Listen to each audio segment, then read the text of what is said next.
15 American tourist habits that make you guys cringe. And I want to know, am I making you guys cringe right now? Am I making you guys cringe right now? Because I don't know if I've done any of these, genuinely. But I want to know, like, do I make you cringe at the current moment? I'm not even there. But, like, we'll see. Wild, shocking, and oh so entertaining ride. Ready? Let's go. Let's start with habit number 1. Walking, talking loudspeaker. Oh, we talked about Picture this. You're in a peaceful Parisian cafe, enjoying a quiet afternoon when suddenly, boom! Oh my god, you guys, this croissant is amazing. Echoes across the room. That's crazy. Yep, that's us Americans, turning the volume up to 11 everywhere we go. It's not just excitement. Is it bad that I didn't even think that was that loud? Is that bad that I didn't even think that was that loud? That accent was atrocious. Why the fuck is there a Valley girl?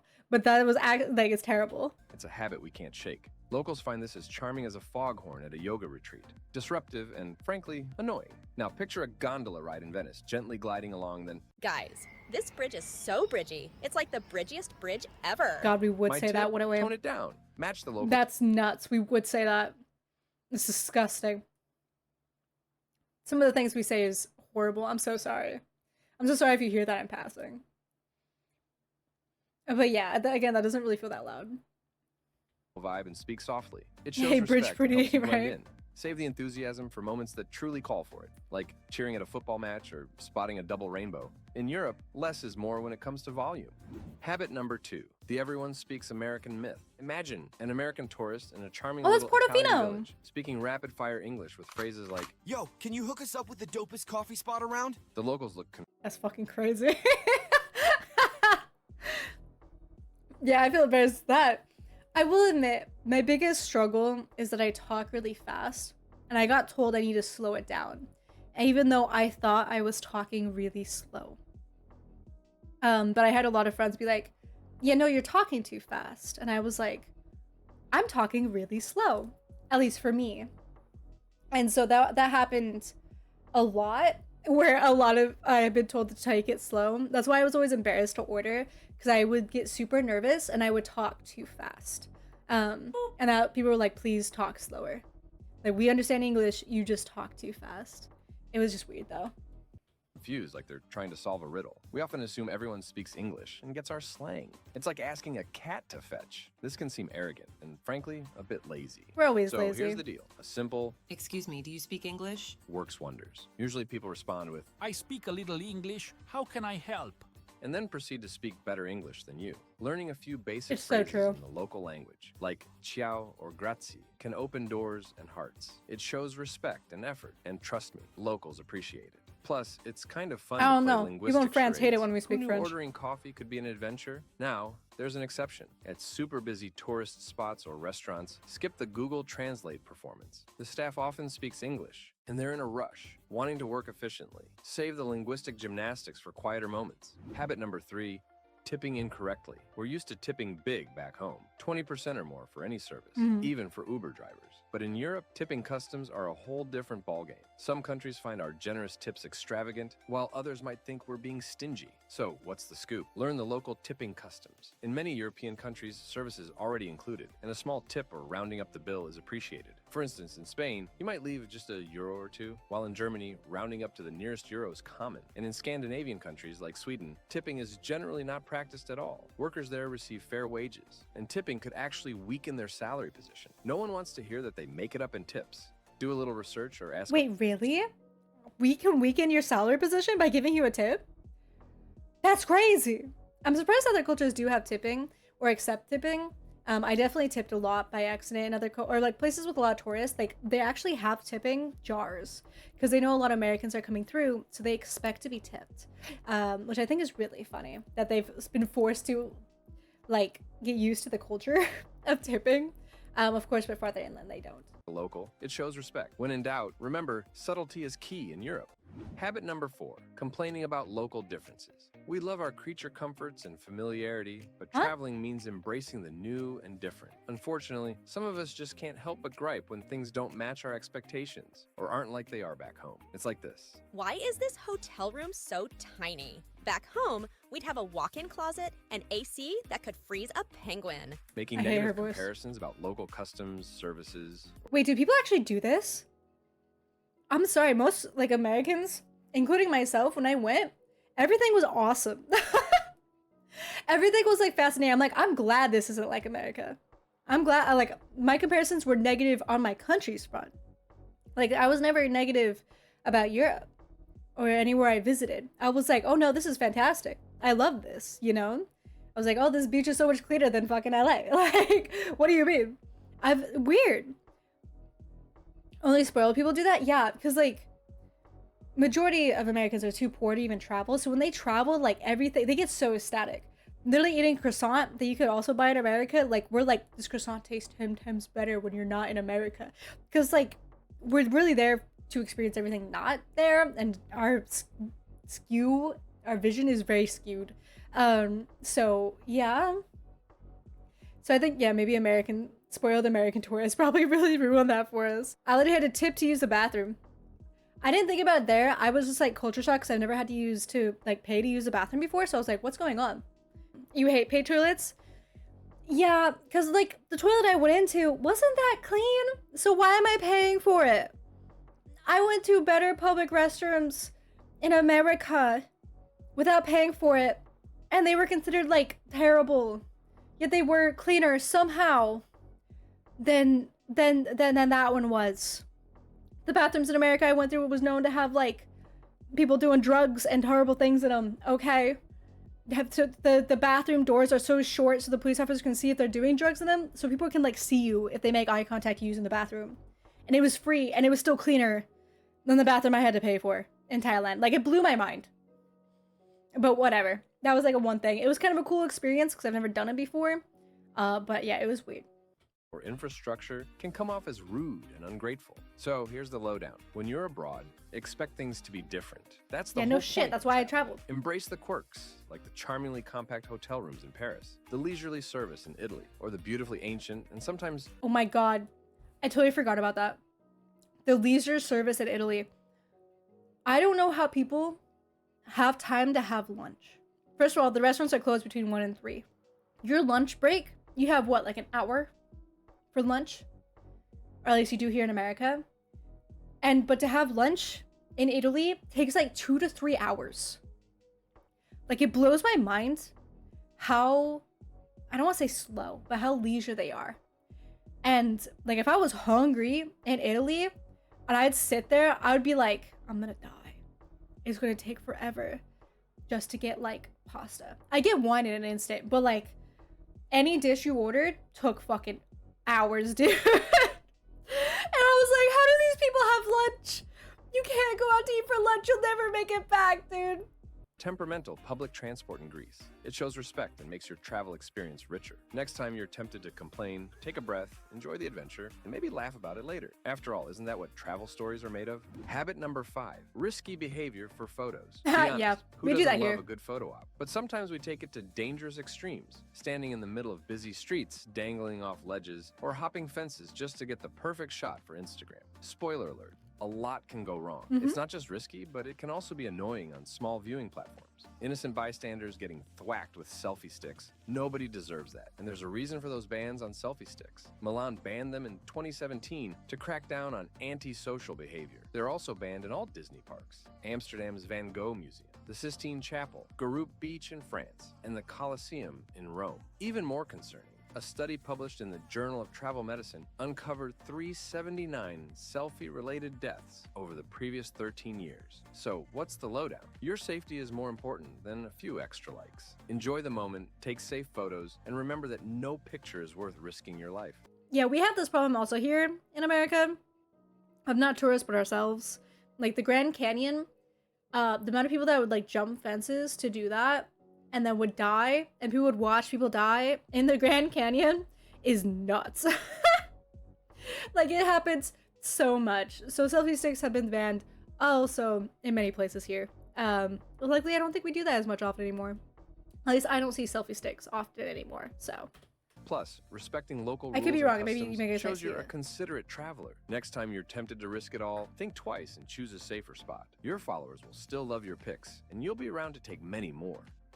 All right, let's play a game. Picture this. You're strolling through the narrow streets of Venice, Okay. admiring the canals. Suddenly, an American tourist appears, struggling with a mountain of suitcases, blocking the sidewalk. You hear a thud as a wheeled suitcase gets stuck. Any guesses on the habit? Here's a hint. Do I really need 6 pairs of shoes for a weekend trip? Yes. If you guessed overpacking, you're right. We'd love to be prepared, but hauling huge amounts of luggage can be a real hassle. Overpacking slows you down. I think depending how much you pack is how much you go for. Obviously, if you're only going for a week, that's a lot. But if you're going for, I don't know, months, I feel like you can pack a little bit more, you know? I know, all the extra luggage fees. I wouldn't do that. Everything's in one suitcase and a carry-out. I don't know what you're talking to me for. I will make everything fit in one suitcase. I swear to God. I ain't paying for that. And makes you that person blocking the entire sidewalk or struggling. Yeah, Americans are being explained here by an American. I'm American-splaining. American things. But right now we're talking about 15 habits that American tourists do that apparently make us cringe, that make Europeans cringe. And most of my community is European, so I'm wondering if it's all true. I need them to tell me how bad I am. To fit into an elevator. So what's the deal? Pack light and smart. Think versatile outfits, essentials only. Remember, you can always do a little laundry on the road. Plus, lighter luggage means more room for souvenirs. Laundry Next scares time me you're in tempted Europe. to bring I'm gonna everything be to honest. the kitchen sink, rethink and repack. Your back will thank you, and you'll move around with ease, ready to enjoy your adventure. At least I have insight, Now, thank you. Time for the next round. Imagine this. You're in a cozy Spanish cafe, enjoying the quiet. Suddenly, you hear an American tourist loudly exclaim, What? This tiny portion costs how much? Back home, I'd get a plate twice the size for half the price. "Sound familiar?"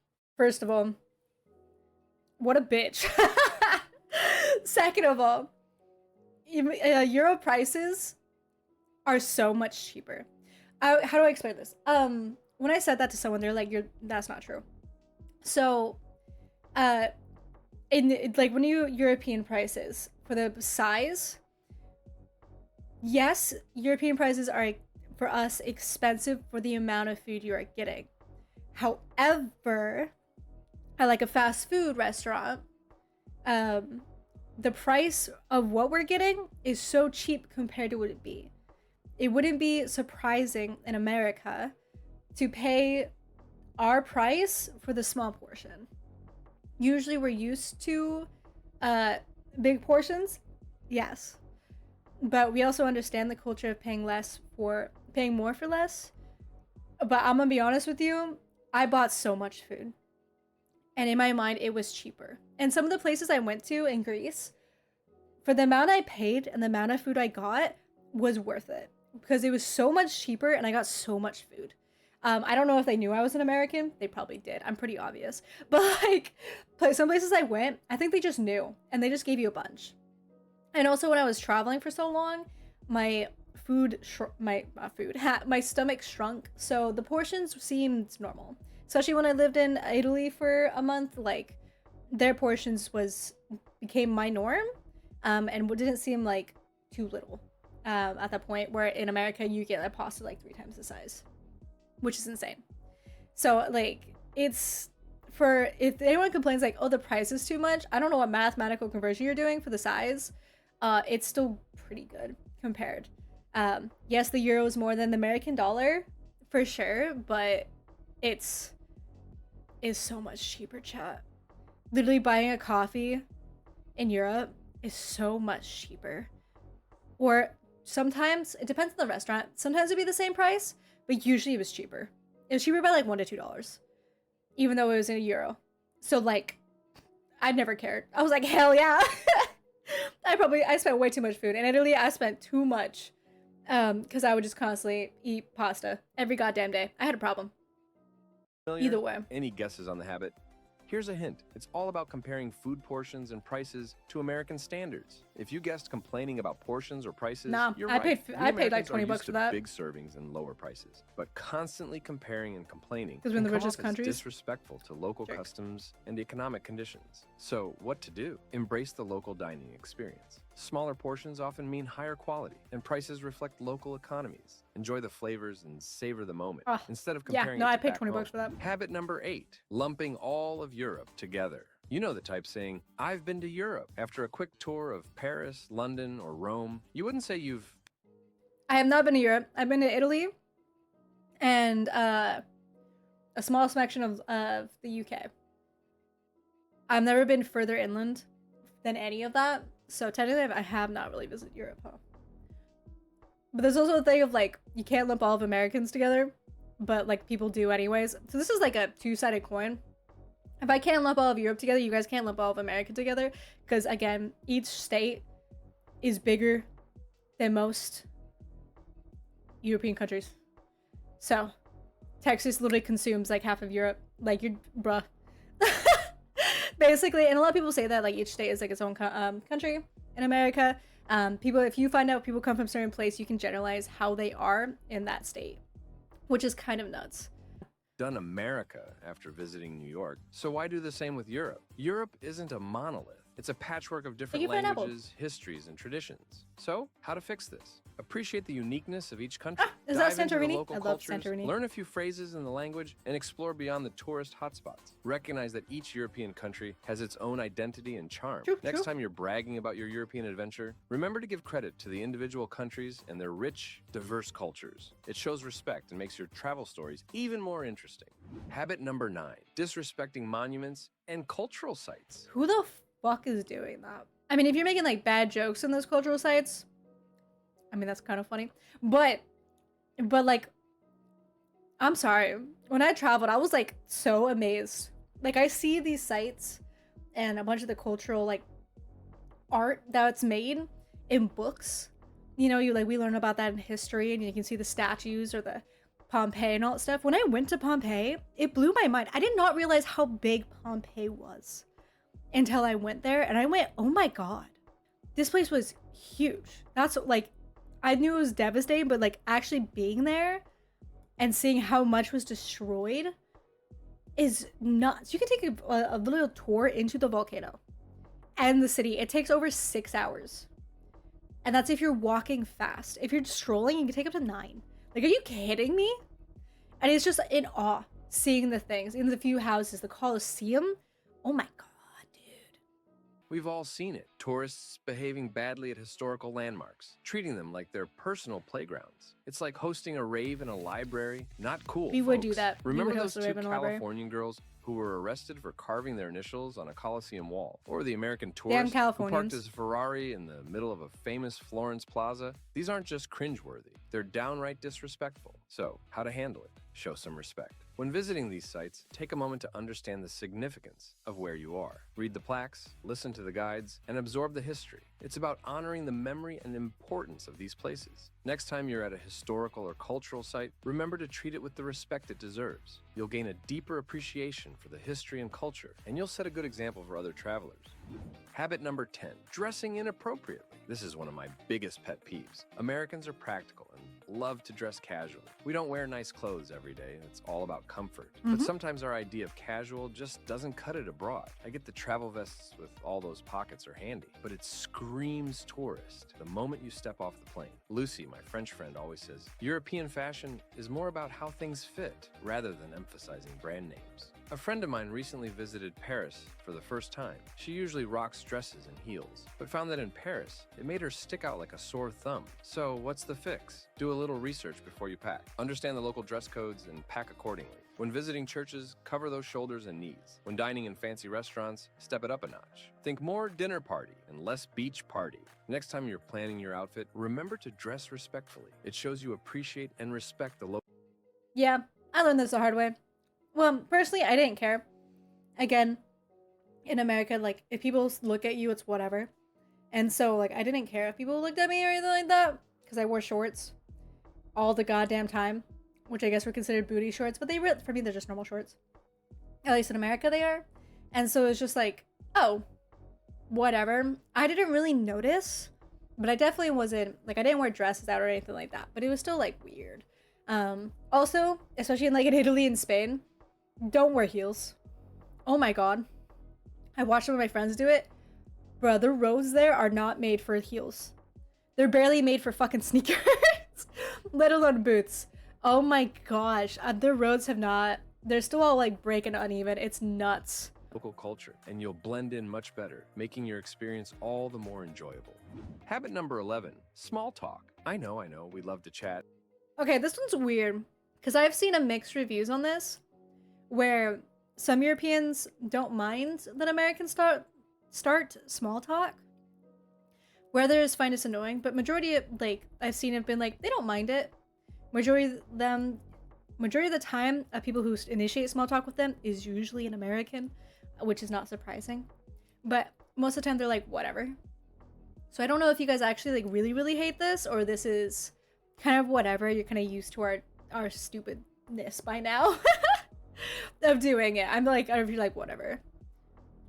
But in many parts of Europe, striking up a conversation with a stranger is like trying to start a dance party in a library, awkward and unwelcome. Take France, for example. In Paris, small talk is a regional no-no. If you start chatting with a stranger, they'll probably ignore you unless you're asking for directions. In Scandinavian countries like Denmark or Sweden, you must be crazy if you are talking to strangers. Germany, occasionally some old folks might start a conversation at a bus stop, but that's about it. In Poland, small talk is rare and unusual. Hello is about as talkative as it gets on a good day. On the flip side, small talk is more common in Southern Europe, but generally Europeans are more reserved and value their personal space. So what's the takeaway? Read the room. Gauge the vibe before launching into a friendly chat. If people seem open, Damn, go Danes in If Sweden. not, respect their space and enjoy the silence. Your consideration will be appreciated, and you'll blend in much better with the local culture. Ignore that. I just Number dropped something. 12, overemphasizing ancestral heritage. We obviously love to celebrate our roots, but sometimes we can take it a bit too far. Claiming to be 100% Greek or Irish because your great-great-grandparents were from there might not be as well received by the locals. Imagine visiting Ireland and proudly declaring, I'm 100% Irish, What? only for the locals to smile politely while thinking, sure, but you sound more like you're from Boston. Or telling someone in Italy about your authentic Italian heritage while mispronouncing bruschetta.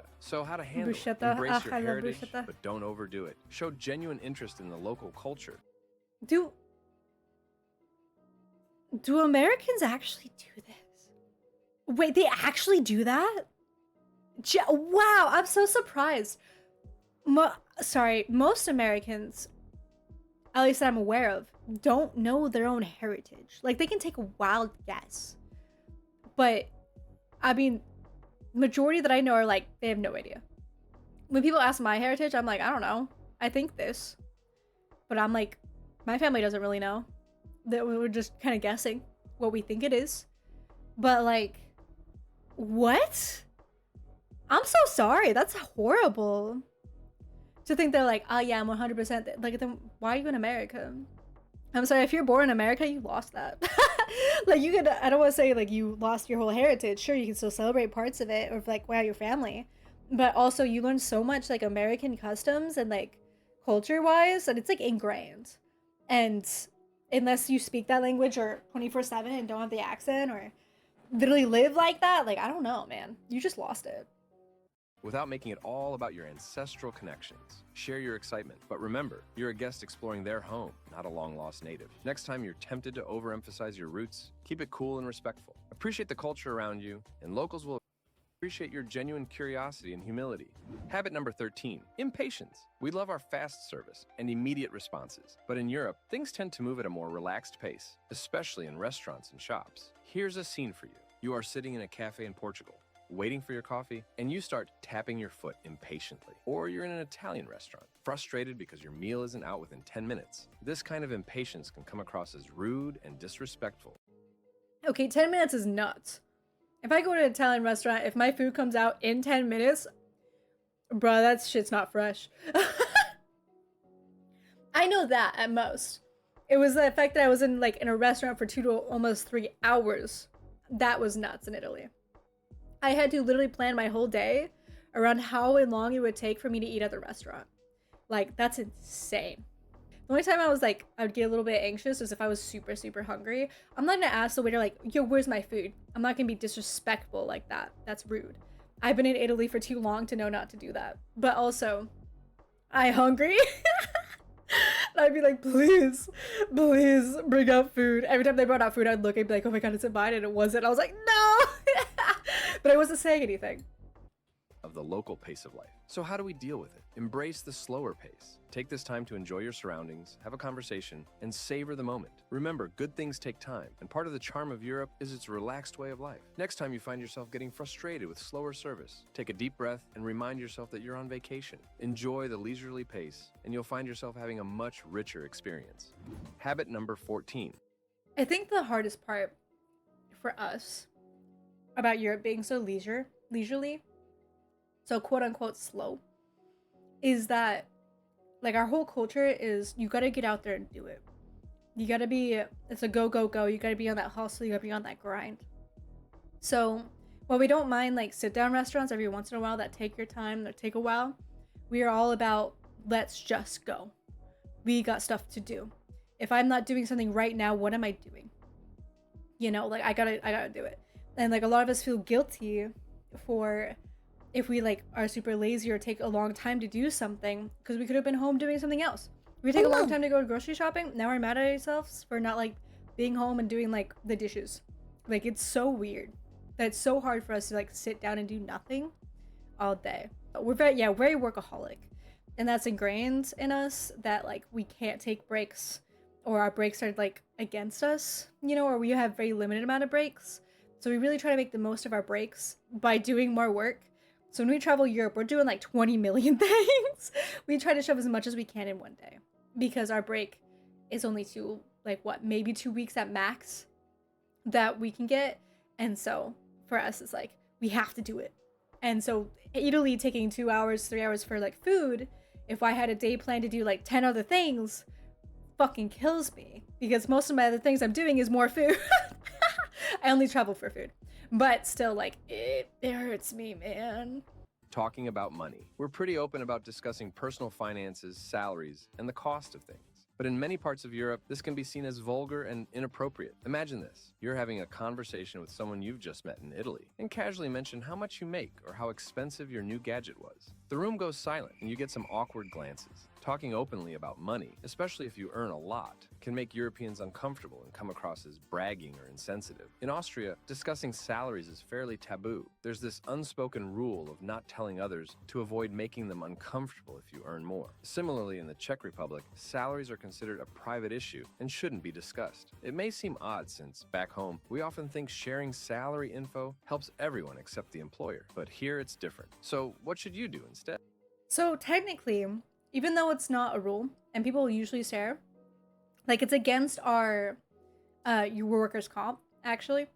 When you get a job, they literally says that your right is to talk about your salary with other workers. And if you find out that someone newer than you is getting paid more than you for the same job or a lesser job, you can go to them and say, hey, why am I not getting paid the same amount as this worker? This happened a lot during COVID. A lot of COVID workers who worked during the time would find out that new workers after COVID were getting paid at least 2 times higher. And then they can go in, contact them, and if the company refused to upgrade their pay, they could sue the company that way. So companies are forced to do it. Majority of them don't like you doing it, and it's still kind of taboo in America not to talk about salaries. However, you can. It's just kind of like, yeah, it's a stick it to the man type thing. Unions are a huge thing about it and all that stuff. So it is kind of taboo. Like, we really try not to talk about salaries with each other. But if you seriously think like you're not getting the same amount, or someone kind of casually brings it up, and you find out like it's to help it with you, you know. But yeah, we do say a lot like, oh, this is really expensive, or man, this really sucked, or whatever. Like, we'll talk about our bills a lot because it's something good. But most people aren't really gonna discuss salary with you randomly. At least they usually don't, unless like you work in the same job. But then I found out how different cultures work in salary. That apparently one of the cultures I learned about in one of the Asian countries is that if you talk about your salary and they find out you're earning more than them, they're not going to help you. In fact, they're going to go against you because, oh, you must earn more. That must mean you know more. So if you make mistakes, like, they're going to go against you. And I was like, why are you helping the corporation? You should instead go to the corporation and be like, yo, we're doing the same job. I want the same pay. So I thought it was really weird that like just different cultures are like either more loyal to the company or more loyal to like their fellow man. So I thought that was really interesting. Keep money matters private. Instead of discussing your finances, focus on the experience, the culture, and the people you're with. Ask about local customs, share stories, and enjoy the moment without bringing up your bank account. Habit number 15, political discussions and blame. Americans. Who doesn't love a good political debate, but... Okay, first of all, I got some beef with this one. Do you know how many non-Americans bring up this goddamn topic more than Americans? I don't talk about politics. I try not to. I don't talk about here. I don't care to. Okay? Y'all see it more than we do. Y'all see everything. Y'all are into it. America's really loud. We literally air out our dirty laundry to the entire goddamn world. Do you know how many times I learned more about my politics from non-Americans while traveling the world than other fellow Americans? I was traveling the world during our election period, okay? And I had no idea who won. I didn't even know it started. And all this stuff I learned about it, who won, who everything that happened, told to me by so many non-Americans that when I went and asked a fellow American, they went, "Oh, for real, that happened?" And I was like, yeah, I had no idea. But it's nuts. So the fact that it's like, Americans don't do that. Now, if like there's a huge American that's like really into their political party, yeah, I bet they bring this up. I feel like you guys like talking about our politics as much as some Americans like talking about their politics. Like, I don't know. Yeah, it's because, yeah, I know US is a world power. We're very loud on everything. I found out you guys actually learn more and about us and hear more about us. Like, a lot of what we get is propaganda and stuff in here.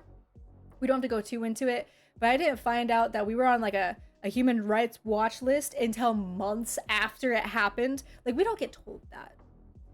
Like, we get told everything's fine. We get told everything's great. Like, we don't get told that, and we have to find out through non-Americans to tell us what is happening outside of us, because we don't know. It's wild.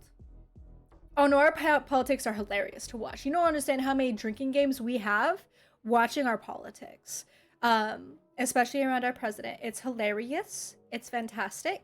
It's like actually a national event. When the elections were going on, it was basically like football was going on and people were making bets and throwing drinking parties. It was nuts. Not for to celebrate for was it, but just because it was really funny.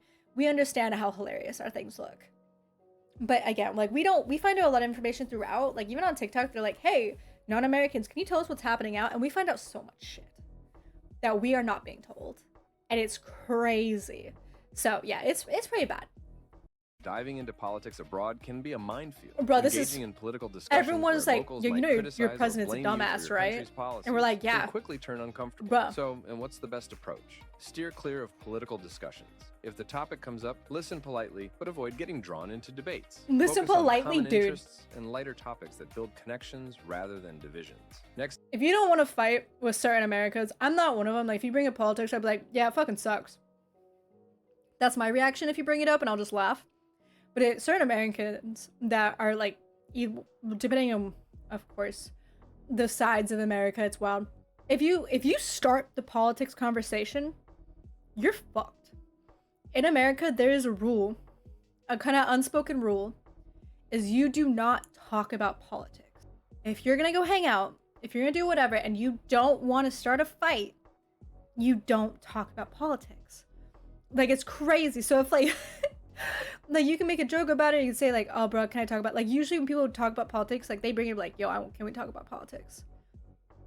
Because like you don't do that at home.